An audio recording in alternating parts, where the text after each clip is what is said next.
Hello, मैं home science student. आज ये मेरी पहली क्लास है। एक्चुअली मैंने यूट्यूब पर देखा कि बहुत से टीचर्स हैं जो आपको ऑब्जेक्टिव टाइप क्वेश्चन दे रहे हैं, लेकिन थ्योरी वाइज कोई नहीं करा रहा। तो मैंने जो खुद से अपनी थ्योरी लिखी हुई है, जो अपने नोट्स बनाए हैं, तो वो मैं आप लोग को प्रोवाइड करा रही हूँ। अगर आप लोग को अच्छा लगे तो प्लीज़ देखिएगा, और ऐसे ही टॉपिक वाइज मैं और भी आप लोग को दे दूँगी, ठीक है। तो हम आज आपको बताने जा रहे हैं कोशिका के बारे में। तो कोशिका क्या होती है? कोशिका हमारे शरीर की सबसे छोटी मूलभूत इकाई होती है। मूलभूत इकाई को आप कैसे समझेंगे? मान लीजिए जिस प्रकार से मनुष्य अपना घर बनाता है, तो घर में सबसे पहले उसको ईंट की आवश्यकता होती है। ईंट से वो दीवार बनाएगा, दीवार से फिर कमरे बनेंगे, कमरे से फिर उसका घर बनेगा। उसी प्रकार से हमारे शरीर में जब कोशिका होती है, जो सबसे सूक्ष्म मूलभूत इकाई होती है, वो कोशिका मिलती है, तो फिर ऊतक बनते हैं, ऊतक मिलते हैं तो अंग बनते हैं, अंग मिलते हैं तो अंग आपस में मिलते हैं तो वो तंत्र का निर्माण होता है। फिर इस तरीके से हमारे शरीर का निर्माण होता है। तो कोशिका क्या है? कोशिका हमारे शरीर की सबसे छोटी मूलभूत इकाई है। कोशिका का जो अध्ययन है वो साइटोलॉजी कहलाता है। वो मैं लिखना भूल गई हूँ, आप लोग मेंशन कर लीजिएगा, ठीक है। कोशिका हमारे शरीर की सबसे छोटी मूलभूत इकाई होती है। अब मृत्यु कोशिका की खोज किसने की थी? मृत्यु कोशिका की खोज आपके रॉबर्ट हुक ने की थी, और जीवित कोशिका की खोज ए लुएन हॉक ने की थी। जब कोशिका को पहली बार देखा गया था वो रॉबर्ट हुक ने देखा था, जो कि मृत रूप में पाई गई थी। और जो जीवित कोशिका को देखा था वो ए लुएन हॉक ने देखा था। उसके बाद में बात करते हैं दुनिया में सबसे छोटी जो कोशिका होती है वो हमारी माइक्रोप्लाज्मा में पाई जाती है, और दुनिया में सबसे बड़ी कोशिका जो होती है वो शुतुरमुर्ग के अंडे में पाई जाती है। उसके बाद में आप देखते हैं कि मनुष्य में जो सबसे छोटी होती है वो पुरुष के शुक्राणु, यानी जो पुरुष के स्पर्म होते हैं उसमें की जो कोशिकाएं होती हैं वो सबसे छोटी होती हैं। और मनुष्य में सबसे बड़ी जो होती हैं वो स्त्री के अंडाशु में होती हैं। और स्त्री के अंडाशु यानी स्त्री के जो ओवम होता है ना, उस इंग्लिश में उसको ओवम बोलते हैं, उसकी जो कोशिकाएं होती हैं वो सबसे बड़ी होती हैं। सबसे लंबी कोशिका जो होती है वो मस्तिष्क के न्यूरॉन्स में होती है। और जो कोशिका विभाजन बहुत तेज़ी से होता है वो लीवर में होता है। जो लीवर हमारे शरीर की जो सबसे बड़ी ग्रंथि है लीवर, उसमें कोशिका विभाजन सबसे तेज़ी से होता है। इसीलिए आपने देखा होगा जब भी किसी को चोट लगती है तो वो चोट जो अगर लीवर में लगी है तो वो चोट बहुत आसानी से अपने आप से ही भर जाती है, उसमें बहुत अधिक समस्याएं नहीं आती हैं। और जो कोशिका विभाजन नहीं होता है वो मस्तिष्क के न्यूरॉन्स में नहीं होता है। फिर आप ये भी सोचेंगे कि अगर मस्तिष्क में अगर कोशिका विभाजन नहीं होता है, फिर भी मस्तिष्क में ब्रेन कैंसर कैसे हो जाता है? उसका कारण ये है कि जो हमारा मस्तिष्क होता है वो 90% तो न्यूरॉन सेल से मिलकर बनता है, लेकिन उसमें 10% गीलियम सेल होती हैं। गीलियम सेल जो होती हैं वहाँ पे कोशिका विभाजन होता है। तो जब कभी भी गीलियम सेल में कोशिका विभाजन हो जाता है अवस्था से अधिक, तो वो ब्रेन कैंसर का रूप ले लेता है। उसके बाद कोशिका के अंग के बारे में जानते हैं। कोशिका का पहला अंग है कोशिका भित्ति। पहला ये मैंने पहले में लिखा है, आप कोई भी लिख सकते हैं। तो कोशिका भित्ति, तो कोशिका भित्ति जो होती है वह या केवल पौधे में पाई जाती है, यानी ये पादप कोशिका होती है, ये केवल पौधों में पाई जाती है, मनुष्यों में नहीं होती है। अब पौधों में पाई जाती है तो आपने सुना होगा, आपने टेक्सटाइल जब पढ़ा होगा तो टेक्सटाइल में आपने देखा होगा कि जो वनस्पति जगत के जितने भी रेशे होते हैं उसमें सेलुलोज पाया जाता है। उसी प्रकार से यह केवल पौधे में पाई जाती है, इसलिए यह सेलुलोज से बनी होती है। जो कोशिका भित्ति होती है यह एक ठोस परत होती है। इसमें कोशिका के जो पादप कोशिका के सारे अंग जो होते हैं वो इसी में सुरक्षित बने रहते हैं।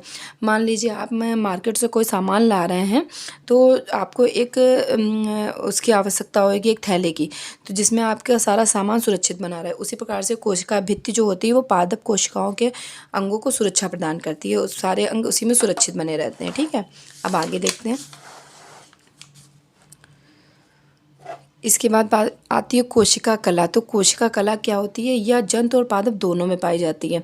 या जो होती है, जो कोशिका भित्ति अभी आपने पढ़ा है वो केवल पादप कोशिका में पाई जाती है, जबकि जो कोशिका कला होती है ये जंतु यानी हम लोगों में और पौधों दोनों में पाई जाती है। इसका भी कार्य क्या होता है कि यह भी जो है मुख्य इसका मेन काम यही होता है कि जिस प्रकार से वो कोशिका भित्ति थी वो उसमें पादप की कोशिकाएं सुरक्षित थी, उसी प्रकार से कोशिका कला में जंतु की कोशिका यानी हम लोग की जो कोशिकाएं होती हैं वो सुरक्षित बनी रहती हैं। इसके साथ साथ एक और भी ये कार्य करता है कि जो ये पारगम्यता को बनाए रखता है। यानी कि पारगम्यता को आप ऐसे समझेंगे कि पोषक पदार्थों को भीतर भेजने और व्यर्थ पदार्थों को बाहर करने की अनुमति देता है।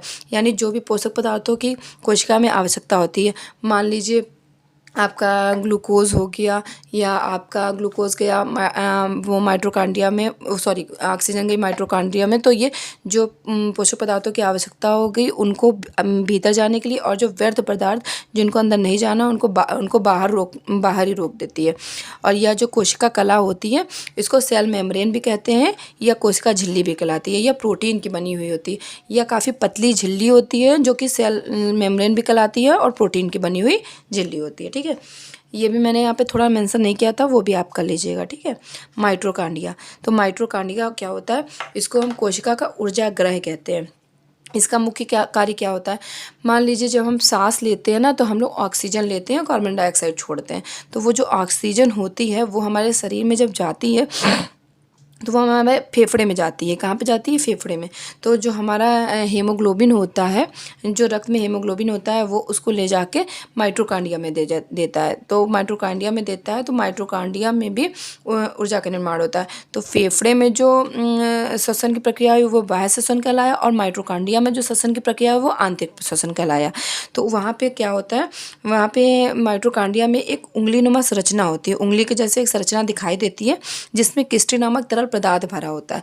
तो किस्टी नामक तरल पदार्थ होता है, इसी के सिकुड़ने फैलने से वहाँ पे कोशिका में ऊर्जा का संचार होता है। तो वो ऊर्जा की उत्पत्ति करने का कार्य करती है। जब ऑक्सीजन माइटोकॉन्ड्रिया में जाती है तो वहाँ पे क्रेब्स चक्र चलता है। क्रेब्स चक्र की खोज किसने, क्रेब्स नामक वैज्ञानिक ने की थी, इसीलिए इस चक्र का नाम क्रेब्स चक्र चलता है। अब क्रेब्स चक्र जो चलता है उसमें क्या होता है, उसमें 38 एटीपी बनते हैं। 38 एटीपी मिलकर ही ऊर्जा का निर्माण करते हैं। तो जो हमारे शरीर को काम करने के लिए ऊर्जा की जो ज़रूरत होती है वो हमें माइटोकॉन्ड्रिया से मिलती है। ठीक है, और जो माइटोकॉन्ड्रिया की खोज थी वो आपके अल्टमैन ने की थी। किसने की थी, अल्टमैन ने की थी। उसके बाद में पढ़ते हैं गाल्जी का। तो आप ऐसे पढ़ेंगे कि आप ये जो कोशिका भित्ति है और कोशिका कला है, इन दोनों को एक साथ में पढ़ेंगे। उसके बाद आप माइटोकॉन्ड्रिया को गाल्जी काय के साथ में पढ़ेंगे। जब दो पढ़ेंगे तो माइटोकॉन्ड्रिया का संबंध गाल्जी काय से भी है, अभी हम आपको बताते हैं। गाल्जी काय को गाल्जी अपार्टस भी कहते हैं, वो मैंने लिखा नहीं, इसका दूसरा नाम गाल्जी अपार्टस भी कहते हैं। इसकी खोज ना कैमिलो गाल्जी ने की थी, इसकी खोज कैमिलो गाल्जी ने की थी। और यह क्या करता है, परिवहन का काम करता है। परिवहन का कैसे, जैसे मान लीजिए माइटोकॉन्ड्रिया में ऑक्सीजन जाएगी तभी तो ऊर्जा की उत्पत्ति होगी। तो यह कोशिका के अंगों को बताता है ब्रेन को कि यहाँ पर इसकी आवश्यकता है, यहाँ पे प्रोटीन की आवश्यकता है, यहाँ पे ऊर्जा की आवश्यकता है। तो यह उस जिस पोषक तत्व की आवश्यकता होती है उसको उस स्थान पर भेजने का कार्य करता है, यानी कि परिवहन का कार्य करता है। ठीक है, उसके बाद पढ़ते हैं राइबोसोम्स और अंतःप्रवृत्ति जालिका। आप राइबोसोम्स और अंतःप्रवृत्ति जालिका को भी एक साथ पढ़ सकते हैं क्योंकि ये भी आपस में कनेक्टेड है। हमें बताते हैं कैसे। राइबोसोम जो होता है आपका, या प्रोटीन का निर्माण करने का कार्य करता है। इसको प्रोटीन निर्माण की फैक्ट्री कहते हैं। ठीक है, या प्रोकैरियोटिक और यूकैरियोटिक दोनों में पाया जाता है। प्रोकैरियोटिक क्या होता है, यूकैरियोटिक क्या होता है। यू से आप ये याद रखेंगे, यू से यानी हम लोग, यानी मनुष्य और जीव जंतु। प्रोकैरियोटिक वो होते हैं जिनको हम सूक्ष्मदर्शी की सहायता से देखते हैं, यानी कि आपके वायरस हो गए, बैक्टीरिया हो गए, सूक्ष्म जीव हो गए, जिनको हम उसकी सूक्ष्मदर्शी यंत्र की सहायता से देखते हैं। यूकैरियोटिक में हम लोग आ गए। तो हम लोग वैसे भी बड़े हुए, तो हम लोग में 80 एस एग्नीफिशिएंट का प्रोटीन का निर्माण होता है, जबकि इसमें 70 एस एग्नीफिशिएंट का प्रोटीन निर्माण होता है। उसके बाद अंतःप्रवृत्ति जालिका। तो अंतःप्रवृत्ति जालिका जो होता है उसका एक हिस्सा खुरदरा होता है। इस तरीके से देखिए, एक हिस्सा खुरदरा होता है और एक हिस्सा चिकना होता है। ठीक है, तो जो आपका ये चिकना वाला हिस्सा होता है ये आपका किसका, वसा का निर्माण करता है। वही जो आपका ये खुरदरा वाला हिस्सा होता है ये आपका प्रोटीन का निर्माण करता है। अभी आप इस पर छोटे ऐसे ऐसे कण देख रहे होंगे, तो ये प्रोटीन का निर्माण कर रहा है, कुछ समझ में नहीं आया तो आपको ऐसे समझाते हैं कि ये जो राइबोसोम्स आपने पढ़ा था ये यही इसी अंतःप्रवृत्ति जालिका में ही पाए जाते हैं। ये जो छोटे छोटे कण हैं ये राइबोसोम्स है और ये क्या कर रहे हैं, प्रोटीन का निर्माण कर रहे हैं। इसीलिए कहा जाता है कि अंतःप्रवृत्ति जालिका का एक हिस्सा जो है वो प्रोटीन का निर्माण करता है और एक हिस्सा जो आपका है वो वसा का निर्माण करता है। ठीक है, उसके बाद में पढ़ते हैं जीवदव। अब यहाँ से आप एकदम अलग अलग पढ़ सकते हैं। आपने कोशिका भित्ति और कोशिका कला के साथ पढ़ सकते हैं। माइटोकॉन्ड्रिया को आप माइटोकॉन्ड्रिया को आप जो है गोल्गी काय के साथ पढ़ सकते हो। उसके बाद में आप राइबोसोम्स को अंतर्प्रविधि जालिका के साथ पढ़ सकते हैं। इन तीन को आप आपस में रिलेट करके पढ़ सकते हैं आसानी से। उसके बाद जो जीव द्रव्य होता है, कोशिका में जो तरल पदार्थ भरा होता है वो हमारी जीव द्रव्य होता है। वो जल जैसा जो पदार्थ होता है वो ये गाढ़ा और चिपचिपा होता है और यह जीव द्रव्य कहलाता है। तो ये जो जीव द्रव्य होता है यही कोशिका के जीवन की इकाई है। मान लीजिए यदि कोशिका में से ये जीव द्रव्य निकाल दिया जाए तो हमारी जो कोशिका है वो मर जाएगी, ठीक है। तो कोशिका में जो तरल पदार्थ होता है, इस कोशिका में जीव द्रव्य जो है, कोशिका में जो तरल पदार्थ होता है उसको कोशिका द्रव्य कहते हैं। और इसी कोशिका में आपके केंद्रक पाया जाता है, अभी हम आगे बताते हैं। तो जो केंद्रक में तरल पदार्थ भरा होता है उसे केंद्रक द्रव्य कहते हैं। और जीव द्रव्य की खोज आपके पुरकिंचे ने की थी। तो समझिएगा कि कोशिका जो होती है, कोशिका में जो तरल पदार्थ होता है उसको कोशिका द्रव्य, और केंद्रक के अंदर जो तरल पदार्थ भरा होता है उसे केंद्रक द्रव्य कहते हैं, ठीक है, केंद्रक। तो कि ये कोशिका का बहुत ही सबसे ज़्यादा इम्पॉर्टेंट पार्ट होता है। तो इसका क्या होता है, इसको कोशिका के ब्रेन कहते हैं। जैसे मानव शरीर का ब्रेन हमारा मस्तिष्क होता है, उसी प्रकार से ये कोशिका का ब्रेन होता है। हमारा मस्तिष्क क्या कार्य करता है, हमारा मस्तिष्क सारी सूचनाओं को आदान प्रदान करता है कि यहाँ पे ऊर्जा की आवश्यकता है, शरीर के उस अंग में इसकी आवश्यकता है, प्रोटीन की आवश्यकता है। तो ये जिस प्रकार से वह हमारा जो ब्रेन है हमारे संपूर्ण शरीर को कंट्रोल करता है, उसी प्रकार से जो केंद्रक होता है यह हमारे कोशिका के जो सभी अंग होते हैं उनको कंट्रोल करने का कार्य करता है। जिस प्रकार से हमारा मस्तिष्क सभी प्रकार की सूचनाओं का आदान प्रदान करता है कि तुम्हें ये कार्य करना है, तुम्हें ये करना है, उसी प्रकार से ये जो केंद्रक होता है यह भी बताता है, कोशिका के सभी अंगों को बताता है कि तुम्हें क्या करना है, तुम्हें क्या करना है, तुम्हें क्या करना है, ठीक है। इसी प्रकार से केंद्रक को कोशिका का ब्रेन भी कहते हैं, कोशिका का ब्रेन भी कहते हैं, ठीक है। इसी केंद्रक में आपके क्रोमोसोम्स पाए जाते हैं। क्या पाए जाते हैं, क्रोमोसोम्स। इसी क्रोमोसोम्स में आपके डीएनए, आरएनए और जीन्स होते हैं। इसका हम क्रोमोसोम्स का एकदम अलग चैप्टर पर बताएंगे, आपको अलग टॉपिक एकदम बताएंगे, ताकि आपको समझ में आए कि क्रोमोसोम्स में डीएनए क्या होता है, आरएनए का क्या होता है, जीन्स क्या होते हैं, और कैसे ये हमारे वो कैसे हमारी आनुवंशिक जीवन का निर्धारण करते हैं, कैसे हम हमारे वंश परंपरागत से रिलेटेड होते हैं, ठीक है। उसके बाद में बस आप इतना भी याद रखिएगा कि आपके इसी केंद्रक में आपके क्रोमोसोम्स पाए जाते हैं, ठीक है। उसके बाद में पढ़ते हैं लाइसोसोम। तो लाइसोसोम इसी जो कोशिका होता है, कोशिका का एक अंग हमारा लाइसोसोम भी होता है। तो लाइसोसोम क्या होता है, करता है कि इसे जो है हम आत्महत्या की थैली कहते हैं। मान लीजिए जब कोशिका के, आप ऐसे समझ लीजिए कि मान लीजिए जब कोई सही से कार्य नहीं करता है तो उसे वहाँ से हटा दिया जाता है, ठीक है। उसी प्रकार से लाइसोसोम जो होता है या सभी जो अंग सही से कार्य नहीं कर रहे होते उनको हटाने का कार्य करता है। हटाने का कार्य कैसे करता है, इसे आत्महत्या की थैली भी बोलते हैं। इसमें ना कुछ जल अपघटक एंजाइम भरे होते हैं, कुछ हाइड्रोक्लोरिक एंजाइम भरे होते हैं, जो जब कोशिका के कोई भी अंग सही से कार्य नहीं कर रहे होते, या यह खुद भी कभी जब सही से कार्य नहीं कर रहा होता है तो यह खुद जलकर पूरा अपने आप को जलाकर पूरा नष्ट कर देता है, या फिर जो कोशिका के अंग सही से कार्य नहीं कर रहे होते उन पर जल अपघटक एंजाइम छिड़क देता है और उनको पूरी तरीके से नष्ट कर देता है। इसकी लाइसोसोम की खोज जो है आपकी डी दुबे ने की थी। उसके बाद आप समझते हैं सेंट्रोसोम्स। सेंट्रोसोम का मुख्य कार्य होता है कोशिका विभाजन का। क्या काम होता है, यह कोशिका को विभाजन का कार्य करते हैं। हमने आपको बताया था सबसे पहले कि सबसे तेज़ी से कोशिका विभाजन कहाँ पे होता है, लीवर में, और विभाजन नहीं होता है मस्तिष्क में। तो ये जो सेंट्रोसोम्स होते हैं लीवर में सेंट्रोसोम पाए जाते हैं, जिस कारण से कोशिका विभाजन बहुत तेज़ी से होता है। उसके विपरीत जो है मस्तिष्क में कोशिका विभाजन नहीं होता है, लेकिन फिर भी मस्तिष्क में 10% जो गीलियम सेल होती है उसमें कोशिका विभाजन होता है, जिसकी वजह से ब्रेन कैंसर हो जाता है। इसीलिए आप ये नहीं कह सकते कि बिल्कुल भी कोशिका विभाजन मस्तिष्क में नहीं होता है। मस्तिष्क में नहीं होता है, लेकिन गीलियम सेल में 10% जो गीलियम सेल होती है उसमें कोशिका विभाजन होता है। उसके बाद में पढ़ते हैं रसधानी के बारे में। तो ये जो रसधानी होती है यह भी कोशिका का एक अंग है। या जो पादप और जंतु दोनों में पाया जाता है, ये जो हम लोग हैं और पेड़ पौधे हैं दोनों में रसधानी पाई जाती है, ठीक है। इसमें रसधानी क्या होता है, इसमें जल भरा होता है। जो हमारे पौधे होते हैं, पेड़ पौधे, उनकी रसधानी बड़ी होती है, तो उसमें जल का स्टोरेज भी बहुत बड़ी मात्रा में होता है। जबकि जो मनुष्य में जो रसधानी होती है वो छोटी होती है, ठीक है। जो हम लोग में रसधानी होती है वो छोटी होती है, और जो पौधों में रसधानी होती है वो बड़ी होती है। उसके बाद पढ़ते हैं सिलिया और फेजिला। सिलिया और फेजिला क्या होती है, ये जो जंतु कोशिका होती है, यानी जो हम लोग, ये हम लोग में पाई जाती हैं। एक सेकेंड। आपने देखा होगा राजधानी तो जंतु कोशिका और पादप दोनों में पाई जा रही है, लेकिन ये सिलिया और फ्लैजेला जो होती हैं या केवल जो है जंतु कोशिका में पाई जाती है, यानी हम लोग में पाई जाती हैं। इनका कार्य क्या क्या होता है, ये पोषक पदार्थों का अवशोषण करती हैं और साथ ही साथ जो भी मतलब पोषक पदार्थ होते हैं इनमें इनमें सिलिया और फ्लैजेला में बाल जैसी संरचना होती है, छोटे छोटे बाल जैसी संरचना होती है। इसमें सिलिया के जो बाल होते हैं वो छोटे बाल वाली संरचना होती है, जबकि फ्लैजेला जो होती है वो बड़े बाल वाली संरचना होती है। ये लोग क्या करते हैं कि अपने बाल से ही जो हम लोग पोषक पदार्थ ग्रहण कर रहे हैं उन पोषक पदार्थों को खींच लेते हैं ताकि ये कोशिका को गतिशील बना सकें। उन पोषक पदार्थों को ग्रहण कर लेते हैं जिससे उनमें जिनमें इतनी इनमें सामर्थ्य आ जाए कि कोशिका को गतिशील बना सकें।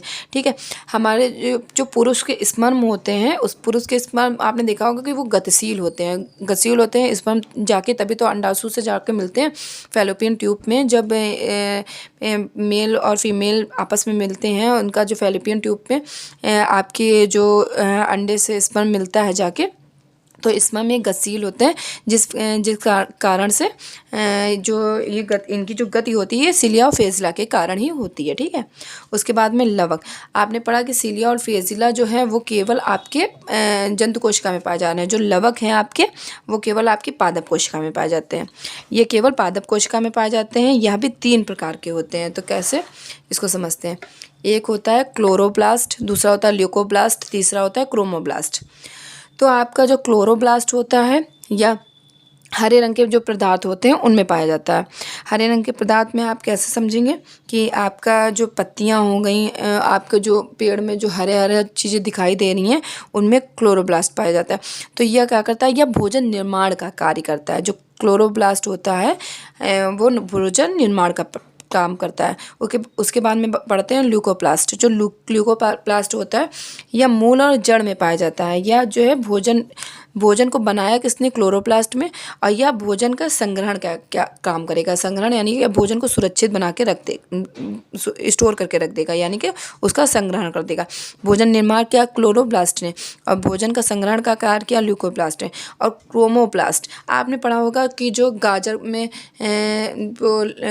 में लाइकोपिन, टमाटर में लाइकोपिन पाया जाता है, और ये जो एंथोसायनिन हो गया, लाइकोपिन हो गया, ये जितने भी आपके रंग होते हैं, क्रोमोप्लास्ट क्या करता है, या जो भी पोषक पदार्थ होते हैं उनको रंग प्रदान करता है। जैसे कि टमाटर का लाल रंग, और उसके बाद चुकंदर का लाल रंग, उसके अलावा आपका गाजर का जो रंग होता है, ये सारे जो रंग प्रदान करने का कार्य करता है वो आपका क्रोमोब्लास्ट करता है। ठीक है, तो यहाँ पे आपका ये टॉपिक कंप्लीट हुआ। आगे आपका दूसरा टॉपिक है क्लोरोब्लास्ट के आगे आपको आपके कोशिका के सारे अंग कंप्लीट हो गए हैं। ठीक है, कोशिका के सारे अंग कंप्लीट हो गए हैं।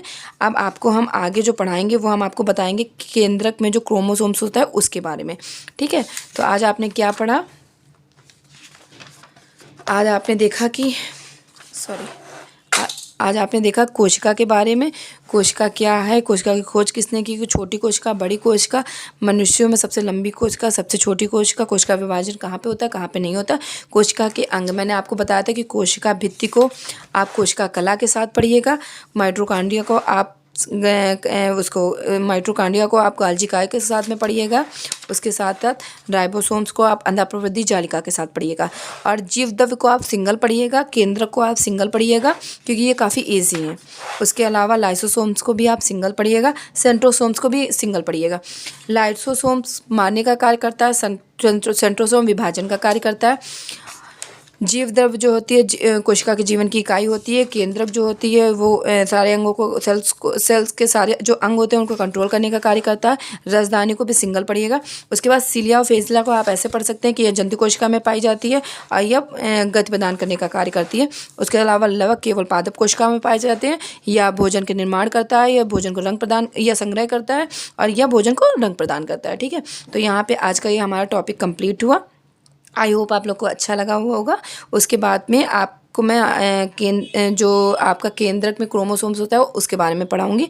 अगर आप लोग को मेरे से कोई भी टॉपिक्स के नोट्स चाहिए तो आप मुझे व्हाट्सएप पे मैसेज कर सकते हैं। Thank you so much. अगर आपको मेरा जो लिखने का तरीका है या जो मेरा टॉपिक अच्छा लगा हो तो प्लीज़ उसको लाइक करिएगा। Thank you so much. Bye.